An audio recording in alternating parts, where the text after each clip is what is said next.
A good day to you, or as they say where I come from, alright. You often get that with a hint of almost malice, and I never could quite understand whether it was a question or a statement. Never mind. Good day, welcome. If you've never been to our Spindrifter channel before, you're very welcome here. You're very, very welcome indeed. And if you're not welcome anywhere else on this wonderful planet of ours, you are more than welcome here. In a previous video, in fact, in the first video that we did, we asked the question, is there a God? And we spoke in response to that by answering yes, there is a God, and there are many of them. And we went on to describe a number of things that people, particularly people in the Western world, that kind of part of the world that I know something about, worship and idolise, the things that they make a God out of. And what I wanted to just briefly do today is to have a look at some of those things and to determine their real value of those things, and to perhaps contemplate a question as to what God, if any, we really should turn our attention to. So people today, many people today, and I've heard it said many times, people will say, I'm not religious, my family's not religious, we're not religious people, and that's really not true. It is, to use the phrase, a lot of tosh. People are a lot more religious than they believe, than they are likely to think that they are. And despite what they think, they do carry around with them gods of various types. There used to be a fella who lived in the UK. His name was G.K. Chesterton. Mr. Chesterton was a fortunate person, really, because he was able to spend his life being a philosopher, a writer, an admirer of art, and I believe he worked for newspapers and things like that. Wasn't like my granddad. He didn't have to spend his life down a stinking filthy pit from 6 o'clock in the morning till 6 o'clock at night. My grandfather in the winter time never saw daylight. It was dark when he went down the pit, it was dark when he came out, and that's the way his life was. The G.K. Chestertons of this world, they had it easy, but such it is. There's no fairness, is there? What G.K. Chesterton did say, and unlike my grandfather, people have actually remembered things that he said. He said, when men choose not to believe in God, not to place their trust in God, they do not thereafter believe in nothing. They become capable of believing in anything. And there's a lot of truth in that. He was a big fat fella, apparently, G.K. Chesterton, if I'm allowed to say fat. I'm not sure I am, but I've said it now. And in fact, during the First World War, a lady approached him on the streets in London and said, "Excuse me, sir, why are you not at the front?" And he said to her, "Well, madam, if you look at me from sideways onwards, you'll be able to see that I am." And I think he had quite a view of his rotund size.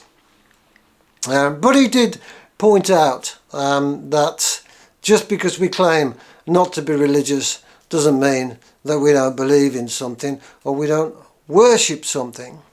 Well, some of the gods that we looked at in the last video, the first one that we looked at was money.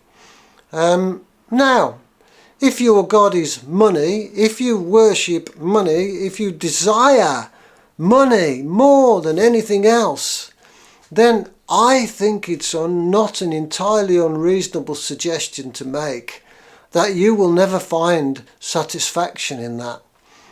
Because it doesn't matter how much money you've got, it's never ever going to be enough. I heard a story once, one of the super duper wealthy families You know, the kind of Rothschild type people, I don't know but which one it was, but one of them was being interviewed by someone from a newspaper, and the question put to him was, you know, given all the billions of dollars that you've got, can I ask you, how much money is enough? And his answer was, just a little bit more. Well, that tells you a lot, doesn't it, about how much the God of money will satisfy you. I tell you what, another God that will not satisfy you is your looks. And the reason for that is because eventually they will start to fade, and you get wrinkles and you get grey hairs and things start to droop and sag, and all of a sudden you ain't quite so pretty anymore. So if you worship your looks and if you idolise your appearance, don't bother, there's no point, it's going to fade and there's nothing you can do about it. If you worship your intellect, your intelligence, well, again, on a similar tack, you're never going to know enough. It'll never satisfy you, and eventually that also will start to fade. You get to a stage where you can't remember what it was you think you know. So if you worship your intellect, maybe that's not the best thing either. Your children. Oh, this is probably a little bit contentious, but lots of people worship their children. They idolise their children. They make little demigods out of their children, which is not to say that we shouldn't love our children. Of course we should, but what we should not do is worship them.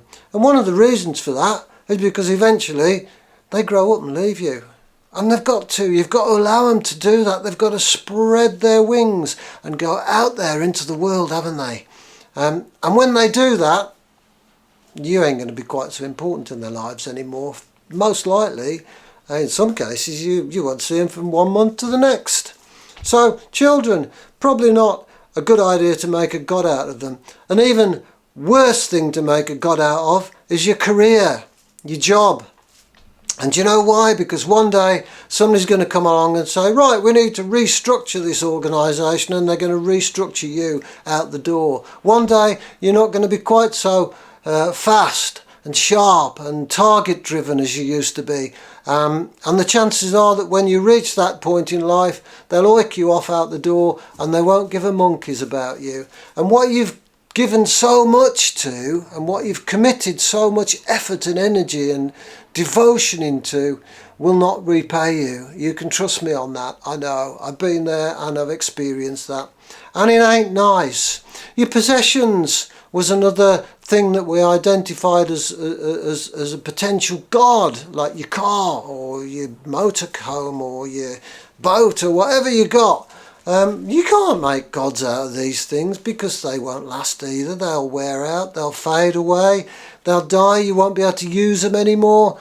And a bit like your money, you can't take them with you when you go, can you? There's nothing you can do about that. When you leave here, they're not going with you. Your church.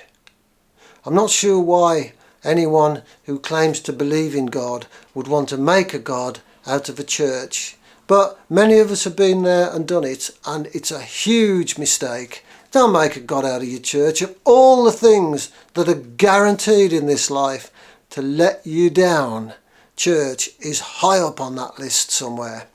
And it's people within churches that will let us down, and I'm one of them. I've done it, and I've let other people down, and you know, I'm not saying otherwise, but don't idolise a church. It's not what it's there for. Your sports team, no point in worshipping them, is there?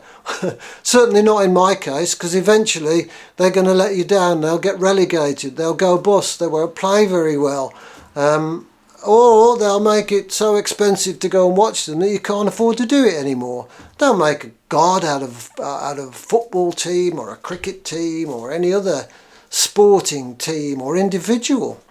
Music group, same thing there. Sooner or later they're going to stop producing music, or your hearing's going to go. What use are they then? Absolutely not. Doesn't mean you can't enjoy music, obviously not. But what I'm saying is we shouldn't be making an idol out of a bunch of people who happen to be able to play musical instruments and sing very well. Wish I could.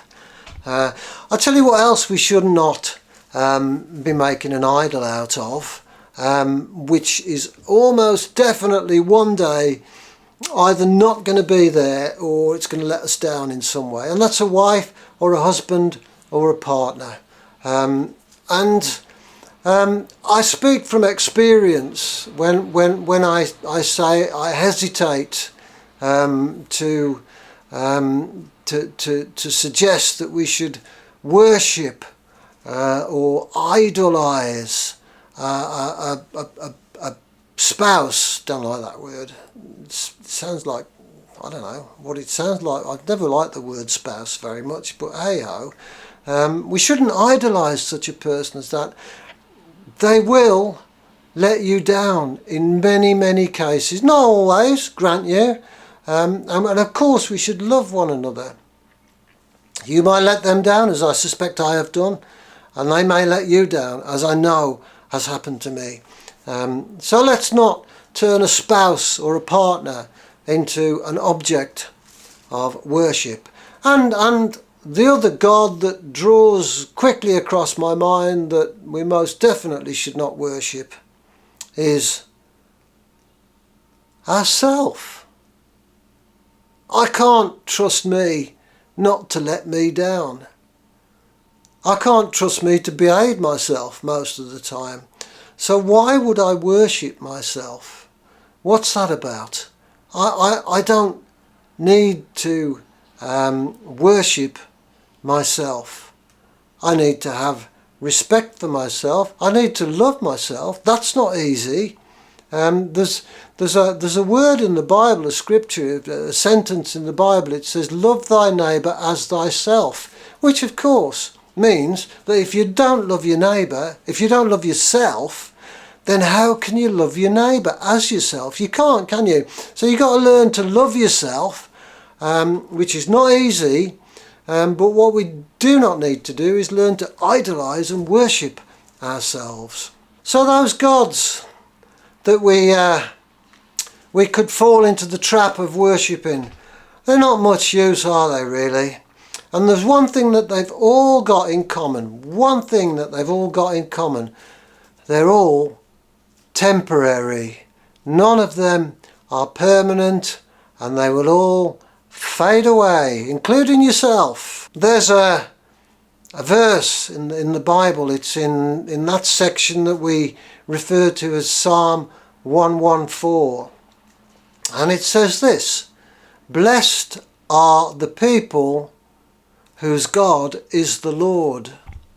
Blessed are the people whose God is the Lord. Blessed are the people whose God is the Lord. I suspect you could take out the word Lord and replace it with any of those other gods, and that wouldn't have the same meaning. Blessed are the people whose God is their money. I don't think so. Blessed are the people whose God is their children. No, I don't think so. Blessed are the people whose God is their career. No, I don't think so. It doesn't quite have the same meaning, does it? But the Bible says, and somebody obviously knew something, blessed are the people whose God is the Lord. Now I, speaking for myself, I speak for no one else.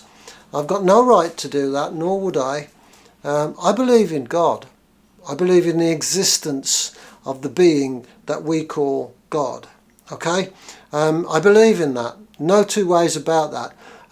Not because I need a crutch, not because I'm daft and foolish and I'll just believe in something just because somebody else tells me to. No, because I found enough proof and enough evidence to satisfy me that there is such a being as God, and that being should be my God and not myself or my money or anything else. The next video that we're going to make, I'm going to spend a bit of time sharing with anybody who wants to know what evidence I have found to prove, as far as I am concerned, that there exists a being that we call God, who is above us, beyond us, much greater than us, and who does not have to explain himself at all to us. And that's what I'm going to do in the next video. I hope this little chat has been of some interest to somebody somewhere. I hope it's given you a little bit to think about maybe. Don't be afraid to ask yourself the question, what do I worship? Don't be afraid to challenge yourself.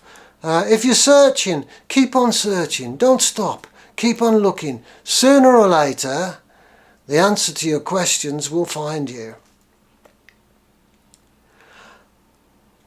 Beyond that, have a great day. Be blessed. And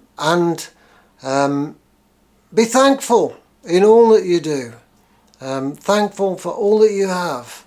But don't make a God out of any of it. Take care. Talk to you next time. God bless you all.